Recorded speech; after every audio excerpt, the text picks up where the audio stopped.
Ya, meskipun sempat rebound di malam hari 1926, tapi ini menunjukkan 1930 sepertinya akan menjadi level yang sangat sulit untuk ditembus. Tapi penurunan juga kemarin tertahan di level 1907.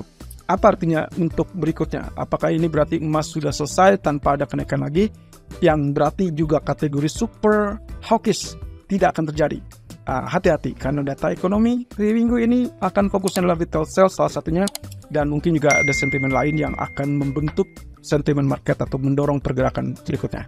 Oke, ini yang harus Anda waspadai. Kemungkinan nanti malam bisa saja berubah atau mungkin saja trennya akan ada sedikit perubahan.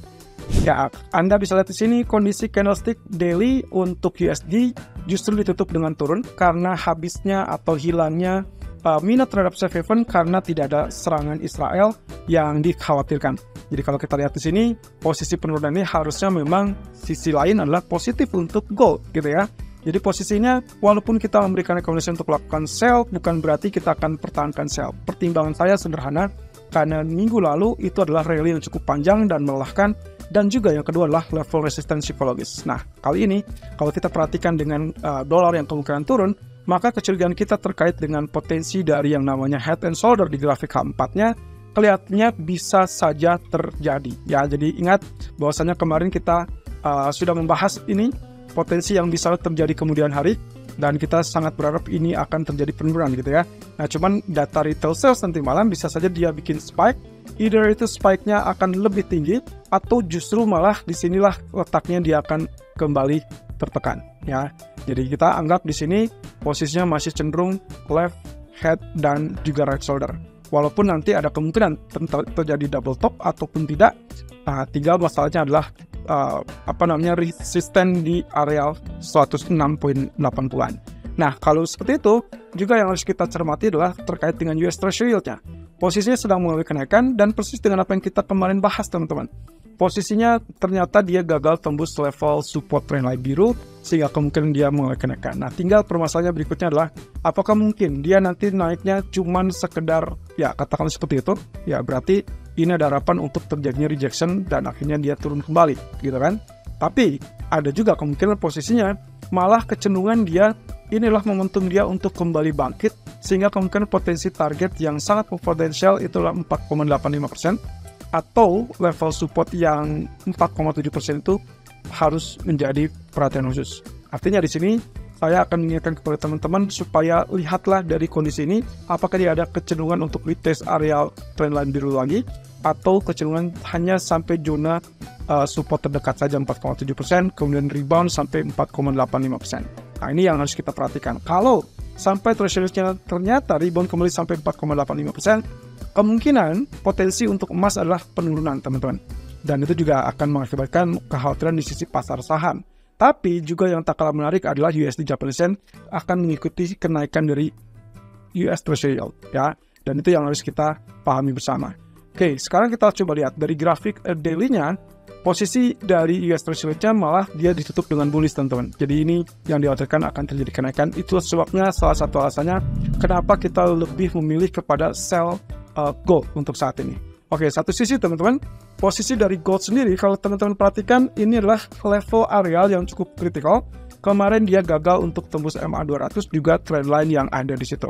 Jadi kita punya pedoman selama dia tidak tembus 1928, 1932 lah kurang lebih arealnya di situ, kita berarti akan melihat ini akan ada rejection. Tapi di sisi lain, kemarin pun di live streaming saya sudah sempat ingatkan, penurunan bisa saja normal selama dia tidak tembus areal, ya perhatikan saja dari candle bullish yang cukup panjang tersebut. Itu adalah candle hari Jumat dan dipastikan long white candle, berarti kita cuma punya pedoman 50% real body, ya itu ada di 1900, kemudian bottom dari hari Jumat itu berarti 1868. Artinya kita punya peluang untuk melihat potensi koreksinya adalah di kisaran 1900 sampai 1868, yang artinya kembali selama dia cuman muncul di area hitam ini, box hitam ini, berarti kita artikan sebagai correction.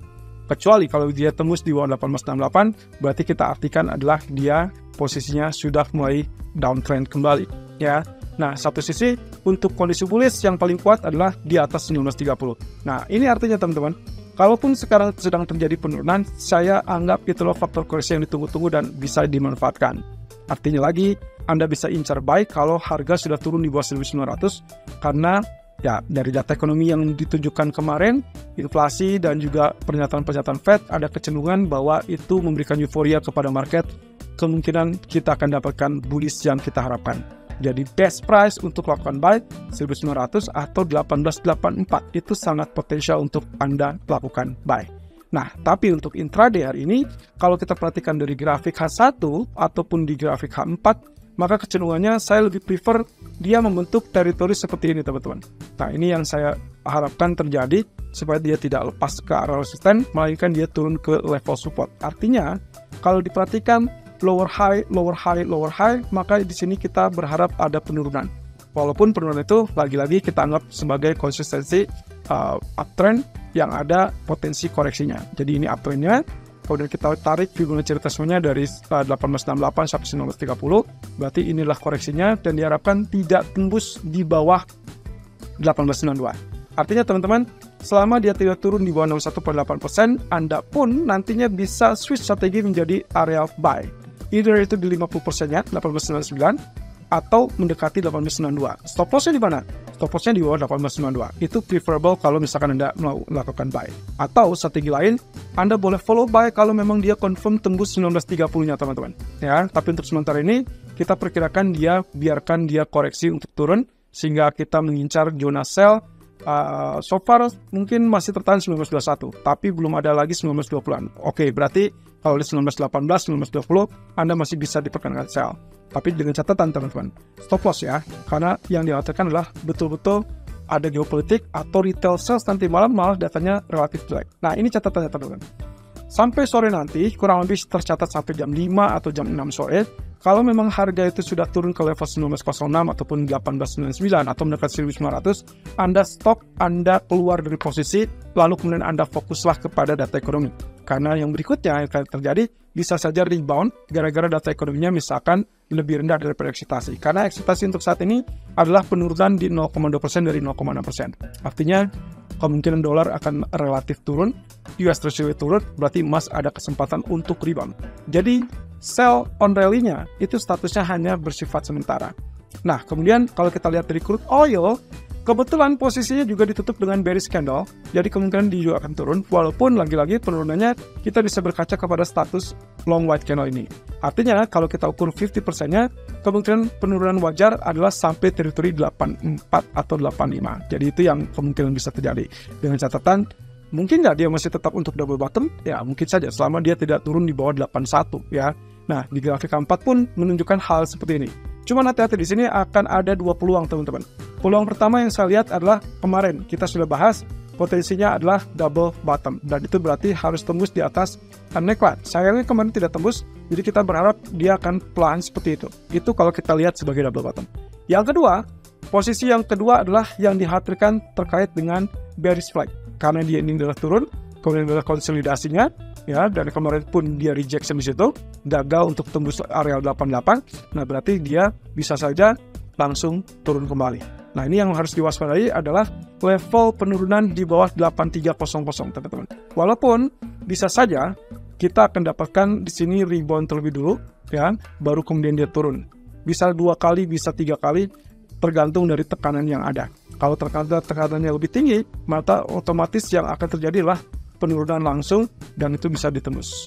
Ya, dengan harapan berarti konsekuensinya kita tidak berharap ada data ekonomi, tapi geopolitik kemungkinan akan tetap mengganggu. Nah, terakhir kalau kita lihat dari posisi pound sterling, nah ini juga hati-hati. Tadi data ekonomi ternyata average earnings-nya lebih rendah, jadi kemungkinan inilah yang menyebabkan kenapa dia turun. Tapi apakah masih bisa buy?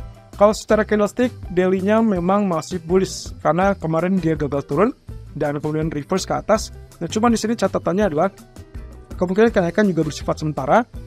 Ya, kita lagi-lagi berkaca kepada long black dan ini kemungkinan 50% real body. Jadi selama dia tidak tembus di situ, maka kemungkinan dia akan ada kenaikan terbatas. Nah, tapi untuk hari ini karena candlestick-nya double bullish ditutup kemarin, maka posisinya dia uptrend. Termasuk kalau misalkan data Amerika nanti malam cenderung melemahkan US dollar. Nah, terakhir kalau kita lihat di grafik H4-nya, ya selama ini kebetulan dia gagal untuk tembus zona orange ya. Jadi ini yang harus kita perhatikan. Cuman kalau lihat dari gejalanya, saya berharap ini pergerakannya swingnya bagus banget ya, kita bisa melihat ini mungkin short term sebagai inverted head and shoulder.